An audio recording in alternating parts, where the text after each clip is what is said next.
बात है आज से करीब 50-55 साल पहले की। ये उन दिनों की कहानी है जब मेरे दादाजी जवान हुआ करते थे। दादाजी बताते हैं कि उन दिनों गांव देहात में ज़्यादा साधन नहीं हुआ करते थे। लोग यहाँ से वहाँ जाने के लिए बैलगाड़ी या फिर घोड़ा गाड़ी का ही इस्तेमाल किया करते थे। और अगर इस बीच किसी को नदी पार करनी हो तो फिर उन दिनों ब्रिज भी नहीं हुआ करते थे। हालांकि हुआ करते थे मगर इतने नहीं, बहुत ही कम। इसलिए ब्रिज पार करने के लिए लोग ज़्यादातर नौके या फिर बड़ी नावों का ही सहारा लिया करते थे।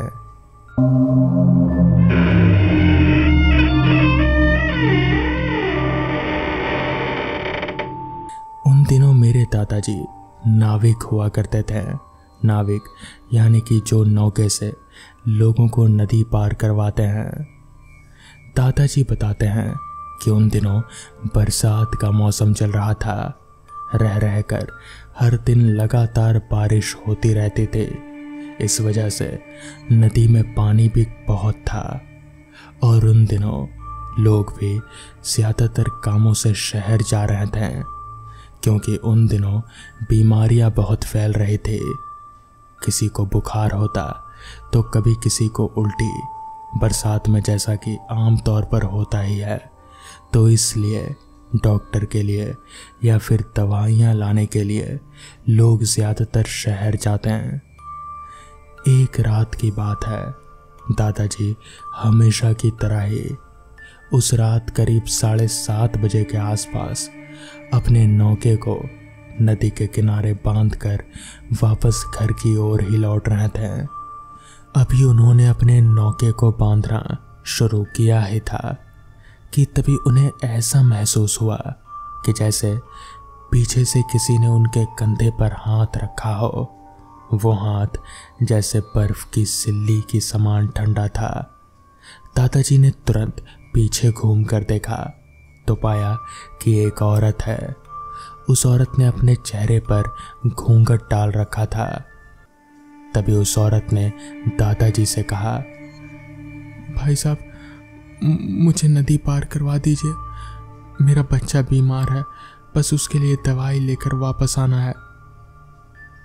दादाजी वैसे तो रात के समय, वो भी इतनी रात गए, किसी को नदी पार नहीं करवाते हैं, मगर क्योंकि वो औरत लाचार थी और उसका बच्चा बीमार था तो दादाजी को दया आ गई।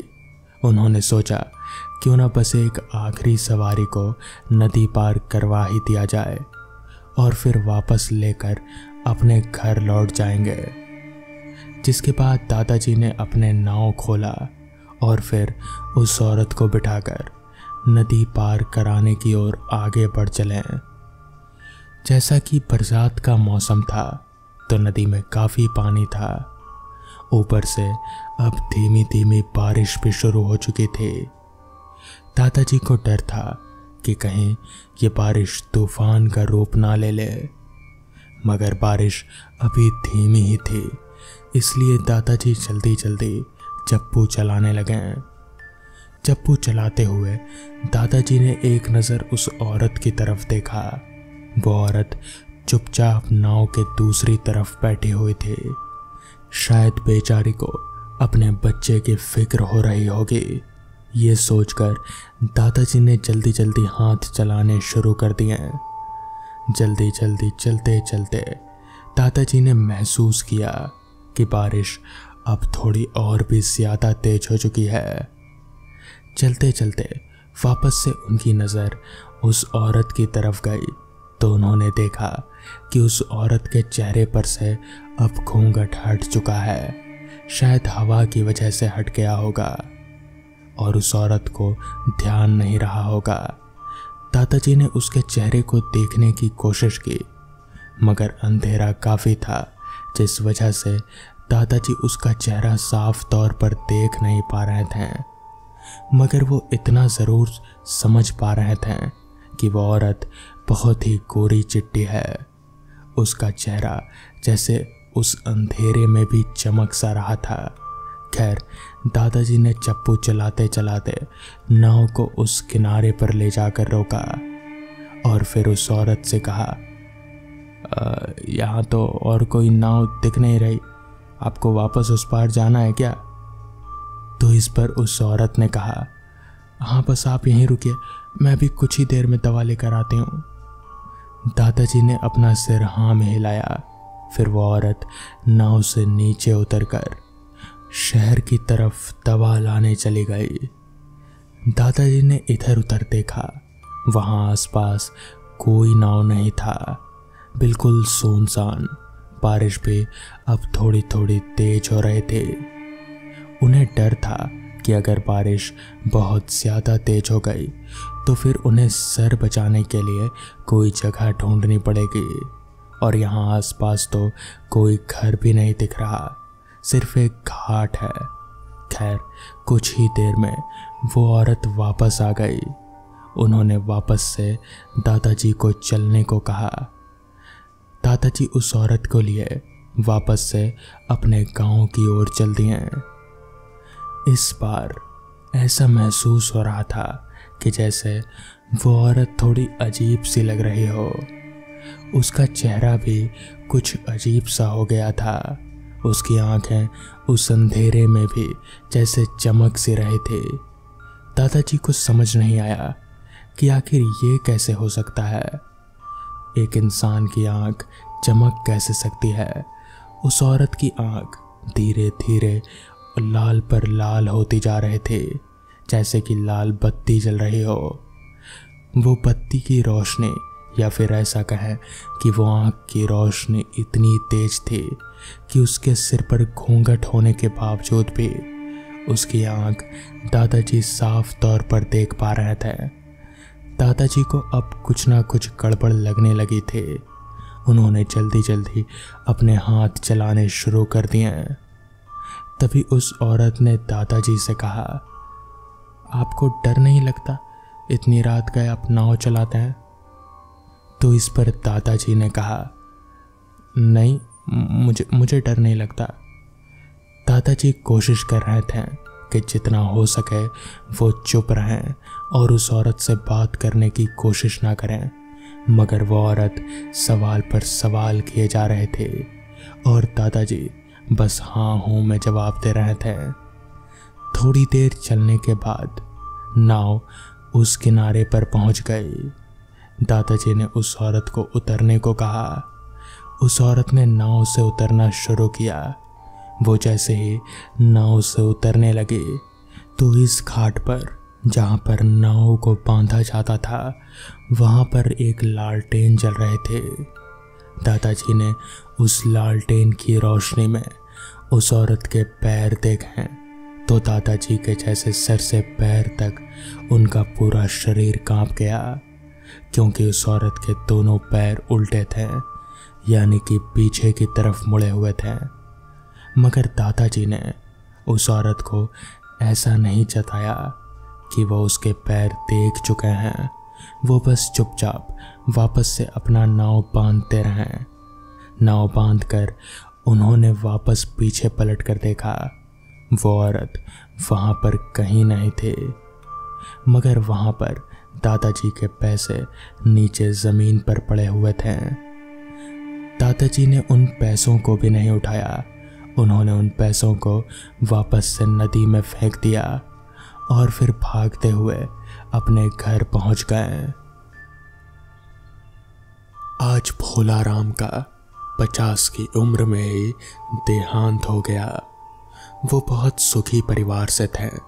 गांव के सबसे अमीर घर होने की वजह से उनको गांव में बहुत सम्मान मिलता था। भोलाराम पहले से ही अमीर बाप की औलाद था, पर सारा धन उसने अपने लिए ही खर्च किया था, यानी कि किसी को मदद के लिए कभी अपने धन का कोई उपयोग नहीं किया था।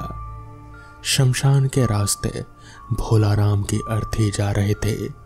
उसको कंधा दिए उसके 2 लड़के अमित और समीर और बाकी गांव वाले चल रहे थे। उसकी अंतिम यात्रा में गांव के बहुत से लोग शामिल हुए हैं।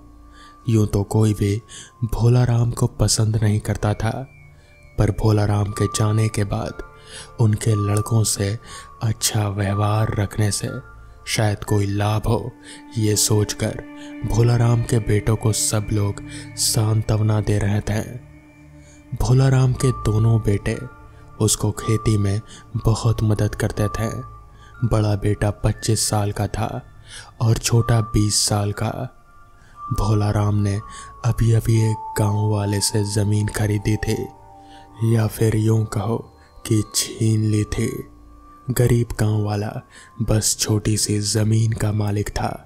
वो इतना गरीब था कि वो उसमें खेती करके उपज भी नहीं पा सकता था।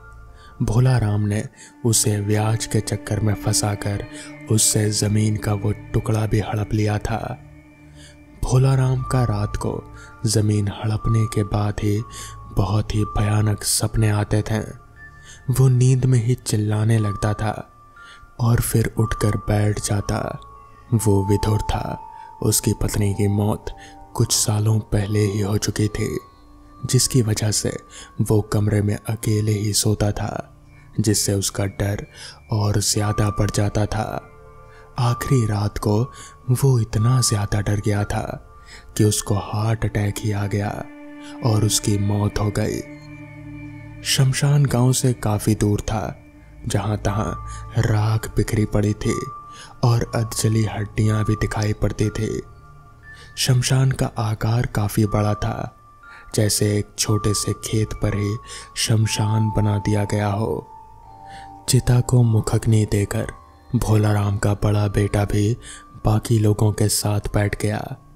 छोटा बेटा सब लोगों को बीड़ी बांट रहा था, जो लोग हंसी हंसी जलाकर उसके कष्ट ले रहे थे। अमित पूजा पाठ में ज़्यादा विश्वास रखता था। उसको भगवान पर काफ़ी श्रद्धा थी, जबकि समीर बस अपनी ही धुन में रहता था। वो बड़ा हो गया था, पर मन तो बच्चों की तरह ही था उसका। घर आकर समीर और अमित ने नहाया और लोगों के बीच बैठ गए। दोनों भाइयों को पिता के देहांत से काफ़ी दुख था। सब गांव वाले दोनों को सांत्वना दे रहे थे। दोनों ने सुबह से कुछ नहीं खाया था। अमित की पत्नी यानी समीर की भाभी ने समीर को थोड़ा सा समझकर भोजन करा दिया। भोला राम के अंतिम दिनों का रहस्य कोई नहीं बता पा रहा था। कोई कहता था कि भूत प्रेत का मामला है, तो कोई कहता था मानसिक संतुलन हिल गया था। ऐसा बोलने वाले लोग थे जो बता रहे थे कि भोला राम को उसके बुरे कर्मों की सज़ा मिली थी। कुछ दिन शोकमग्न रहने के बाद अमित और समीर कुछ नॉर्मल से हो गए। सब पहले जैसा चल रहा था। समीर अपना मन हल्का करने के लिए शहर जाना चाहता था, जिसको बड़े भाई अमित ने अनुमति दे दी। घर के पुराने नौकर चंदू चाचा, जो कि तकरीबन 60 साल के होने को आए थे, वो घर के काम अभी भी कर लेते थे। अमित ने उनको भोला राम का कमरा खोलने को कहा। कमरा 2 दिन से बंद होने की वजह से हल्की बदबू से भर गया था। कमरे के बीचों बीच भोला राम की चारपाई पड़ी थी। एक कोने में उसकी अलमारी थी, जिसमें शराब की बोतलें और सिगरेट रखे हुए थे। उसके कपड़े और पैसे जेवर भी सब कुछ रखे हुए थे। कमरे के एक कोने में काले पत्थर की लगभग 1 फुट लंबी एक मूर्ति पड़ी हुई थी। अमित ने उसका हाथ में लिया और वो पहचान नहीं पाया कि वो किसकी प्रतिमा है। ज़्यादा पुरानी होने की वजह से वो बहुत ही जर्जर हालत में थी। चंदू चाचा को पूछने पर उन्होंने बताया कि भोला राम ने 1 हफ्ते पहले जिस गरीब आदमी की ज़मीन हड़पी थी, उसी के खेत से ये मूर्ति मिली थी, जो ज़मीन में खुदाई के वक्त निकली थी। ज़मीन शमशान के पास ही थी, या यूं कहें कि शमशान और उस ज़मीन के बीच कुछ छोटी छोटी झाड़ियाँ ही थी बस। अमित ने उस प्रतिमा को वहीं कोने में रख दिया और खेत की ओर चल दिया। भोलाराम के कमरे को एक नौकर को रहने को दे दिया गया, जो कि किसी वजह से उस कमरे में बस 2 दिन ही रह पाया। उसके बाद कमरा खाली करके भाग गया। उसको बहुत तेज बुखार आ गया और वो कुछ भी बोलने की स्थिति में नहीं था। बस उसके चेहरे पर डर ही नजर आ रहा था। अमित उस नौकर से मिला जो किसी भयानक अनुभव से गुजर चुका था। वो लगभग बेहोशी की हालत में था और बीच बीच में चीख दिया करता था। उसके परिवार वाले उसकी वजह से बहुत परेशान थे। अमित ने उसके परिवार को कुछ पैसे दिए और अपने घर आ गया। उसकी पत्नी ने पानी पिलाया और वो अपने कमरे में ये सब घटनाक्रम के बारे में सोचने लगा। उसको उस काली पत्थर की प्रतिमा याद आई। उसने भोलाराम का कमरा फिर खोला और उस प्रतिमा को ले जाने के लिए उस कोने की ओर देखा।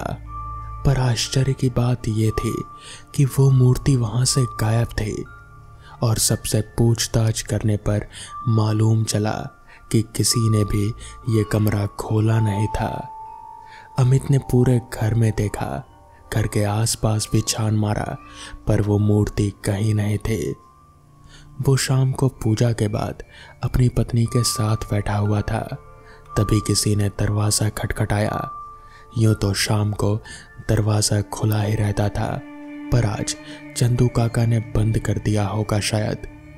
अमित ने दरवाज़ा खोला तो बाहर सिवाय ठंडी हवाओं के कुछ भी नहीं था। अमित को लगा शायद किसी ने मजाक कर दिया होगा। अमित का मन अभी शांत नहीं हुआ था। वो बाहर ही सोफे पर लेट गया। लेटे लेटे ही उसको कब नींद आ गई पता ही नहीं चला। ऐसा कहा जाता है कि जो भी आप दिन में देखते हो, रात को वही स्वप्न आपको आता है। अमित भी पूरा दिन पत्थर की प्रतिमा के बारे में ही सोच रहा था। उसने सपने में देखा कि वो किसी सुनसान जगह पर सोया हुआ है। वो उठकर देखता है तो वो वहीं शमशान वाली जमीन पर लेटा पड़ा था। वहां आसपास कोई नहीं था, मगर तभी अचानक से वहां पर उसके पिता भोलाराम आ पहुंचे। मगर वो जैसे अमित को देख ही नहीं पा रहे थे। भोलाराम उस किसान जिसकी वो जमीन थी, उस छोटे से किसान से बहस कर रहे थे और फिर उन्होंने बहस के दौरान ही उसकी जमीन हड़प ली, जिसके बाद वो किसान रोता बिलखता रहा। मगर भोलाराम पर जैसे कोई फर्क ही नहीं पड़ा। भोलाराम वहां से अपने घर आ गए, जिसके बाद अचानक ही वो जैसे रात के वक्त में पहुंच गया। अमित ने देखा तो वहां पर आसपास रात का माहौल था। तभी अचानक से उस किसान की पत्नी वहां आ पहुंची।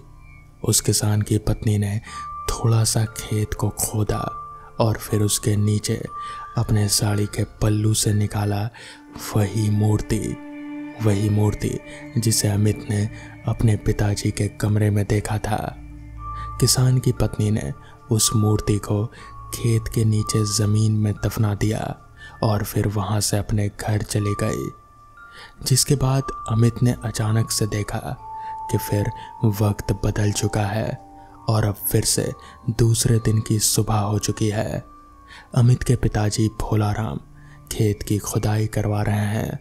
तभी उन्हें वो मूर्ति मिलती है और फिर वो उस मूर्ति को देखकर जैसे उनकी आंखों में एक चमक सी आ गई। उन्होंने उस मूर्ति को अपने घर ले जाने की ठानी। तभी फिर से वक्त बदला। इस बार अमित अपने ही घर पर अपने पिताजी यानी कि भोलाराम के कमरे में था। वो मूर्ति भोलाराम के सिरहाने रखी पड़ी थी और भोलाराम नींद में था। तभी अचानक ही वो मूर्ति एकदम से बड़ी होने लगी। अमित ये सब अपनी आंखों से देख रहा था। वो मूर्ति बड़ी होते होते अचानक से एक दानव के रूप में आ गई और उसने एकदम से भोलाराम का गला दबा दिया। भोलाराम अपनी आंख खोला और फिर उस दानव को देखकर जैसे एकदम से छटपटाने लगा। भोलाराम चीखना चाहता था, मगर शायद तब तक उसे दिल का दौरा पड़ना शुरू हो चुका था। वो चीख नहीं पा रहा था और वो दानव वो भोलाराम का गला अभी भी दबाए हुए था। तभी एकदम से भोलाराम ने दम तोड़ दिया। अमित ये सब देखकर पूरा मामला समझ आ गया। उसे समझ आ गया कि ये सब किसका किया धरा है।